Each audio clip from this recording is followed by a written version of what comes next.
ओम शांति। 19 जुलाई 2022। बाबा की महावाक्य। मीठे बच्चे, तुम्हें कर्म संन्यास नहीं लेकिन विकर्मों का संन्यास करना है। कोई भी विकर्म अर्थात पाप कर्म नहीं करने हैं। प्रश्न, तुम बच्चे किस अभ्यास से डेड साइलेंस का अनुभव कर सकते हो?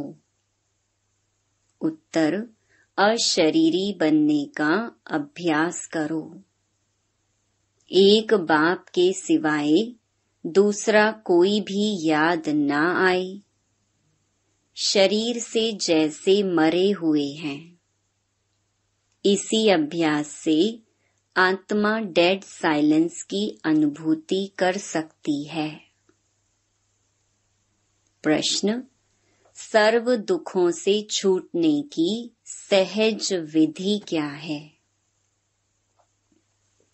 उत्तर, ड्रामा को अच्छी रीति बुद्धि में रखो।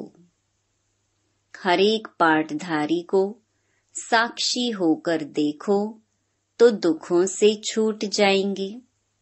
कभी किसी बात का धक्का नहीं आएगा। गीत। ओम नमो शिवाय। ओम शांति। यह जो गीत में अक्षर निकलते हैं शिवाय नमः, यह भक्ति के वचन हैं। हे शिव बाबा, आपको हम नमस्कार करते हैं, परंतु भक्त लोग जानते ही नहीं कि शिव बाबा कौन है। कोई एक भी शिव का भगत शिव को नहीं जानते हैं।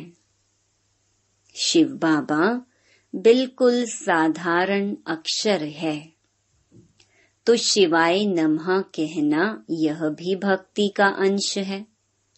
अब तुमको क्या कहना है? तुम कभी ऐसे नहीं कहेंगे कि शिवाय नमः कहो। वास्तव में कहने की भी दरकार नहीं रहती। बच्चों को घड़ी घड़ी नहीं कहा जाता कि बाप को याद करो। वह तो छोटे बच्चों को सिखलाया जाता है, वह अल्फ बे पढ़ाया जाता है। वास्तव में इसमें कहना भी कुछ नहीं है, मन मनाभव भी नहीं कहना होता। यह भी संस्कृत अक्षर है। तुमको तो कभी संस्कृत में समझाया नहीं गया है। बच्चे जानते हैं हमको तो बाप को ही याद करना है। आत्मा स्वयं जानती है, बाप ने परिचय दिया है। बच्चे, अब मुझे याद करो तो तुम्हारे विकर्म विनाश हो जाएंगे। तो याद करना बच्चों का फर्ज हुआ। यहाँ आकर जब बैठते हो तो बाप की याद में अशरीरी होकर बैठना है। ज्ञान भी बुद्धि में बैठता है। हम आत्मा बाप को याद करते हैं। यह शरीर तो ऑर्गन्स हैं, इनकी क्या वैल्यू है? बाजा कितना भी फर्स्ट क्लास हो, अगर मनुष्य बजाता ठीक नहीं तो बाजा किस काम का? ऐसे ही मुख्य आत्मा है। आत्मा जानती है हमें यह ऑर्गन्स मिले हैं कर्म करने के लिए। हम कर्म योगी हैं, कर्म सन्यासी हो नहीं सकते। वह तो कायदे के विरुद्ध है। विकर्मों का सन्यास किया जाता है कि इससे कोई विकर्म ना हो, पाप नहीं हो। सबसे बड़ा विकार है काम का। सन्यास धर्म वाले जास्ती विकार को पाप अथवा दुश्मन मानते हैं। इसलिए ड्रामा अनुसार उनका धर्म ही है जंगल में चले जाना, घर बार का संन्यास करना, यह भी ड्रामा में नोंद है। उन्हों को यह करना ही पड़े, वह धर्म ही अलग है। उनको कोई भारत का आदि सनातन धर्म नहीं कहेंगे। आदि सनातन है ही देवी देवता धर्म, बाकी तो बेशुमार धर्म है। सन्यासियों का भी एक धर्म है जो मनुष्य ही स्थापन करते हैं, भगवान नहीं स्थापन करते हैं। बाबा ने समझाया है कि कोई भी धर्म एक दो के पिछाड़ी मनुष्य स्थापन करते हैं। तुम ऐसा नहीं कहेंगे कि परमपिता परमात्मा ने कोई क्रिश्चियन धर्म स्थापन किया व सन्यासियों के निवृत्ति मार्ग का धर्म स्थापन किया। नहीं, गाया हुआ है परम पिता परमात्मा ब्राह्मण देवता क्षत्रिय धर्म स्थापन करते हैं और कोई भी धर्म भगवान नहीं स्थापन करते। ड्रामा अनुसार हरेक अपना अपना धर्म स्थापन करते हैं।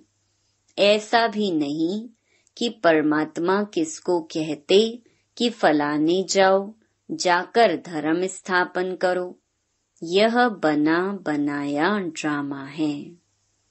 हरेक को अपने समय पर आकर अपना धर्म स्थापन करना है, क्योंकि पवित्र आत्मा है।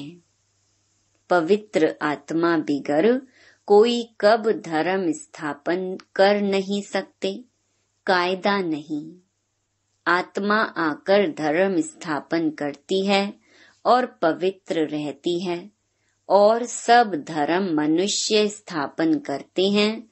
यह एक देवी देवता धर्म बाप स्थापन करते हैं, क्योंकि उनको कहा जाता है, हे पतित पावन, आकर नई दुनिया बनाओ। बुद्धि कहती है भारत पावन था, अब पतित है, इसलिए पुकारते हैं। पावन दुनिया में तो कोई पुकारेंगे नहीं। मनुष्य तो जानते ही नहीं कि पावन दुनिया कब होती है, पुकारते ही रहते हैं। अंत तक पुकारते रहेंगे, याद करते रहेंगे। वह इन बातों को समझेंगे नहीं जितना तुम समझते हो। तुम्हारी यह पढ़ाई है, यह पाठशाला है परम पिता परमात्मा की। यह भी प्रश्न बोर्ड पर बनवाकर लिखो, गीता का भगवान कौन। एक तरफ लिखो बाप की महिमा, वह मनुष्य सृष्टि का बीज रूप सत है, चैतन्य है, ज्ञान का सागर है। तुम कृष्ण को पवित्रता का सागर नहीं कह सकते हो, क्योंकि वह जन्म मरण में आते हैं। श्री कृष्ण की भी महिमा लिखनी है, सर्व गुण संपन्न। इन बातों को मनुष्य तो एकदम भूले हुए हैं, रावण ने भुला दिया है। गीता का भगवान ही सृष्टि का रचयिता है, उनको भूल गए हैं। पहले नंबर की एकज भूल यह है, गीता का भगवान सिद्ध हो जाए तो सर्वव्यापी की बात भी निकल जाए।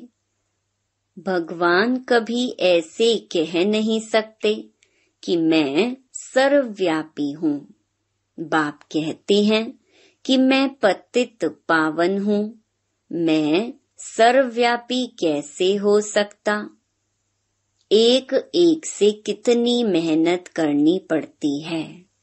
बच्चों को समझाया गया है कि जब यहाँ बैठते हो तो सिवाय एक बाप के और कोई को याद नहीं करो, परंतु जिनकी प्रैक्टिस नहीं है, सारा दिन सर्विस में रहते हैं, वह निरंतर शिव बाबा को याद करें, यह बड़ा मुश्किल है। याद न करने से वह डेड साइलेंस हो नहीं सकते। तुम अशरीरी बन जाते हो, गोया शरीर से मर जाते हो। मरता शरीर है, आत्मा थोड़े ही मरती है।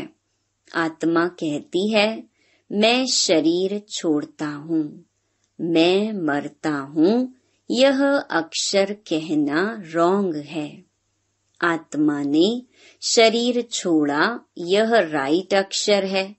यह समझ की बात है।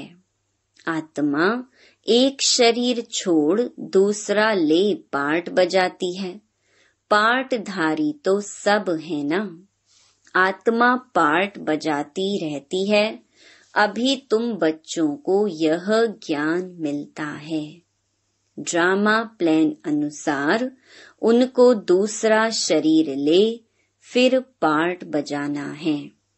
इसमें दुख हम क्यों करें? इस ड्रामा में हम एक्टर हैं। यह बात भूल जाती है। ड्रामा को जान जाएं तो दुख कभी हो नहीं सकता। तुम ड्रामा के आदि मध्य अंत को जानकर कहते हो, फलानी आत्मा ने शरीर छोड़ा, जाकर दूसरा शरीर लिया। हरेक अपना पार्ट बजा रहे हैं।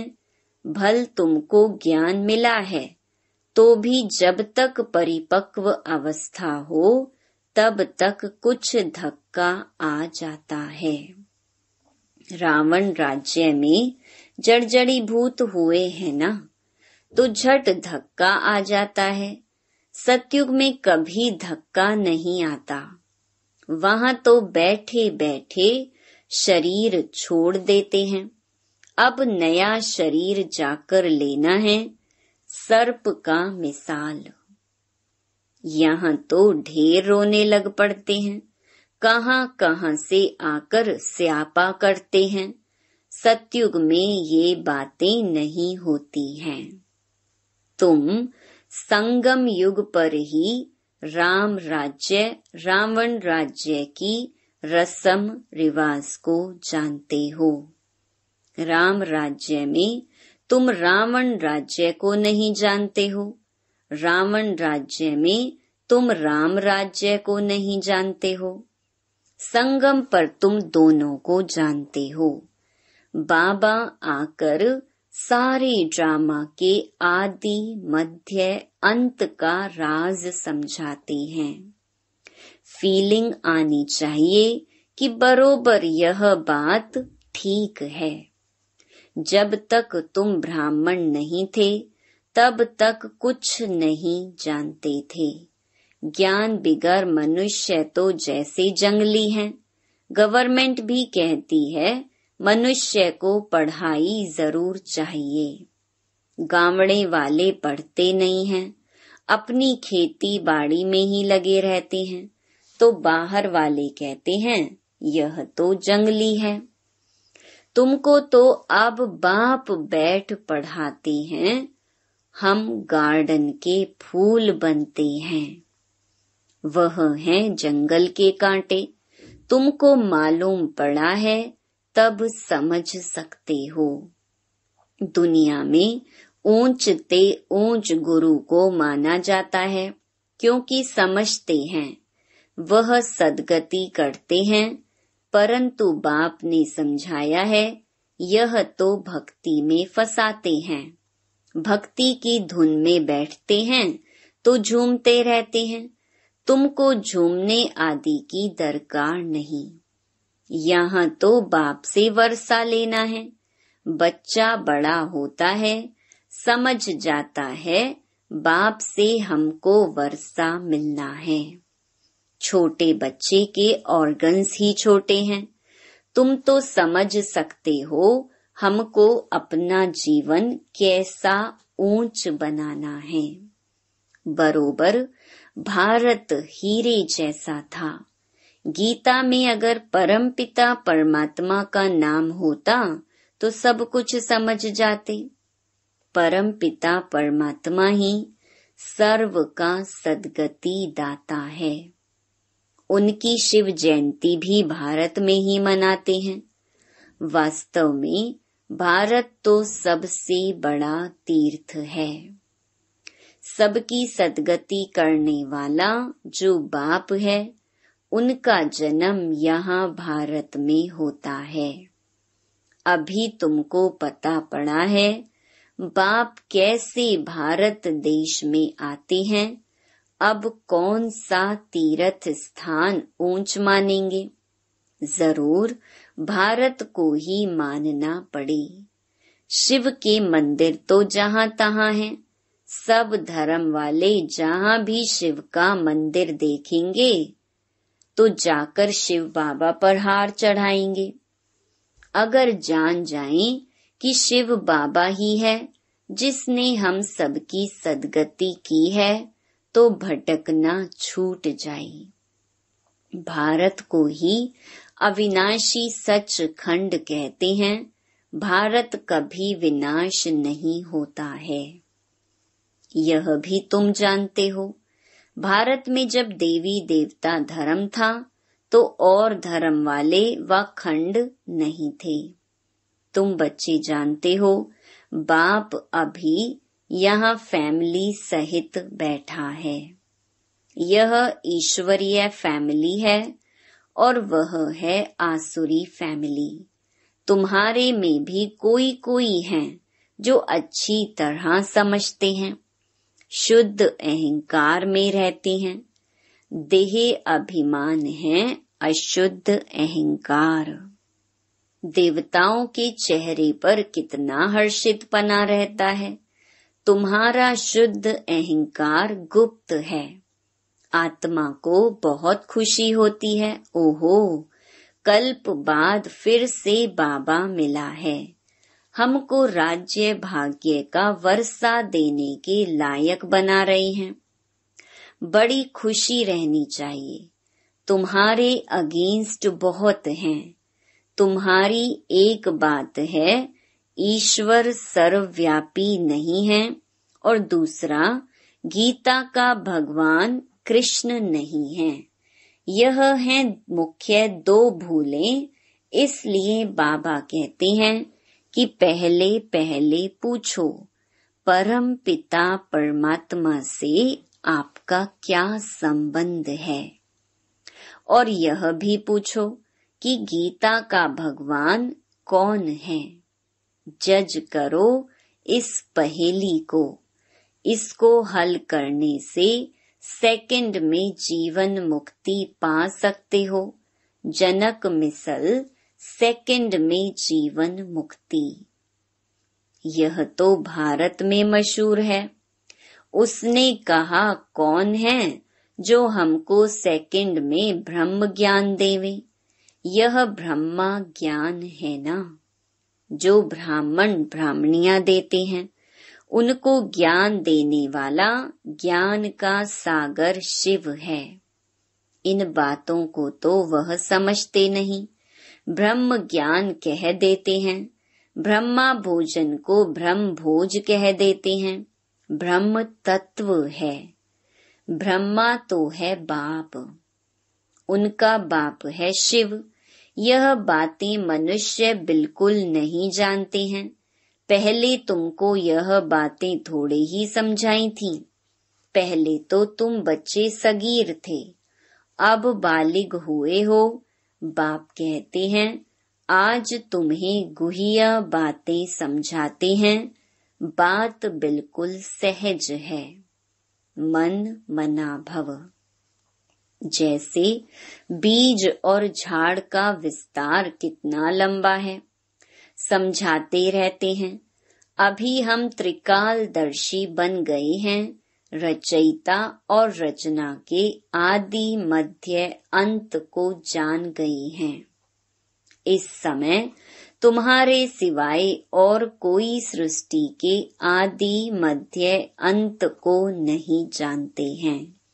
हम भी नहीं जानते थे। अभी तुम समझते हो सबसे जास्ती भक्ति शुरू हुई है, हमारी उतरती कला होती गई है। चढ़ती कला होती है तो सर्व का भला होता है, उतरती कला में किसका भला होता है क्या? यह सब समझने की बातें हैं, यह भी ड्रामा में नोंद है। यह बड़ी अच्छी टॉपिक है, गीता का भगवान कौन? इस पहेली को हल करने से तुम बाप का वर्षा पाकर विश्व का मालिक बन सकते हो। मनुष्य विश्व का मालिक निराकार को समझते हैं, परंतु विश्व तो सृष्टि को कहा जाता है। बाप विश्व का मालिक नहीं बनता। बाप कहते हैं, मैं निष्काम सेवाधारी हूँ, तुम मोस्ट बिलवेड चिल्ड्रन हो। मैं तुम्हारा ओबीडिएंट सर्वेंट हूँ। तुम पुकारते हो, हे पतित पावन आकर पावन बनाओ। हाजिर सरकार आया हूँ। बाप बच्चों का सर्वेंट ही है, फिर कोई कपूत भी निकल पड़ते हैं। बाप तो निराकारी निरहंकारी गाया हुआ है, ऊंच ते ऊंच भगवान और फिर उनका यह रथ। कई बच्चे कहते हैं, हम शिव बाबा के रथ के लिए कपड़ा भेज देते हैं। रथ की तो हम खातिरी कर सकते हैं ना। शिव बाबा तो खाते नहीं हैं, किसकी खातिरी करें? इनकी ड्रेस तो वही चली आ रही है, कोई अहंकार नहीं, कोई चेंज नहीं। इनको देखकर समझते हैं यह तो जौहरी था, यह कैसे प्रजापिता हो सकता?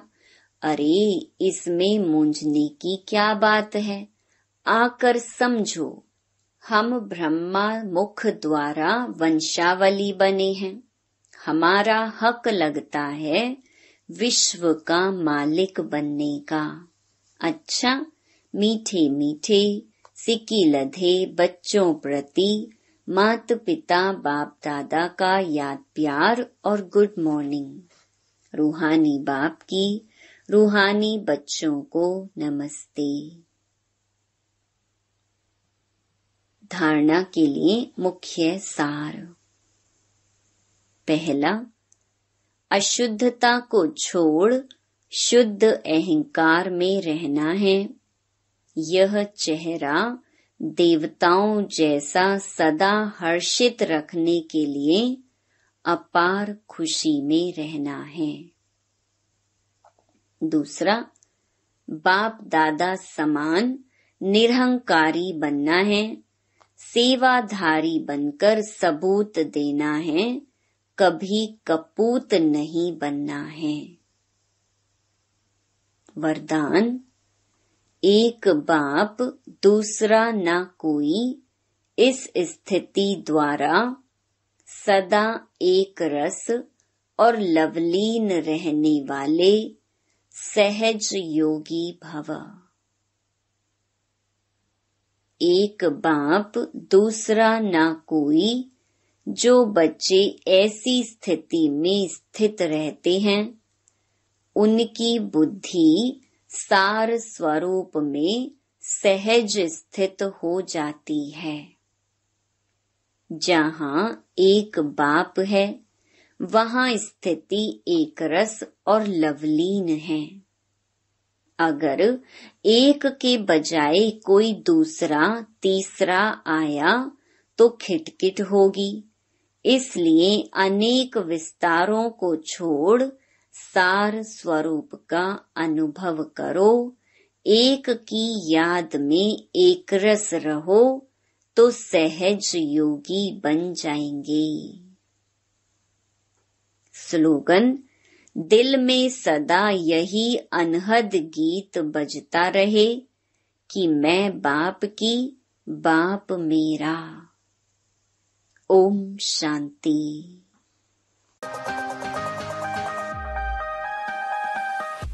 Click here to like and subscribe our channel and press the bell icon to stay updated with the latest videos.